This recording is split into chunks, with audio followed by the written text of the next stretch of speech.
Hey, welcome back to another video of editing basics. In this video, we are going to learn how to empty trash in VistaCreate. To empty the trash in VistaCreate and permanently delete items you have moved to the trash folder, follow these steps. Open up a preferred web browser and go to VistaCreate website. Make sure to log in to your account. Now click on My Project button, which is at the top navigation bar. Here, on the left hand side of your screen, you can see Trash folder. Click on it to see all the designs and files we have moved to trash. You can select the individual design or file you want to delete permanently by clicking on this circle here. Once you have selected the items, click on Delete Design Forever button.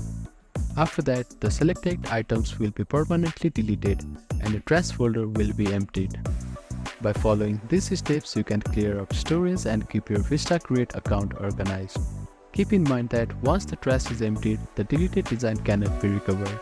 Thank you for watching this video. Please do not forget to like, share and subscribe to our channel and comment down if you have any queries.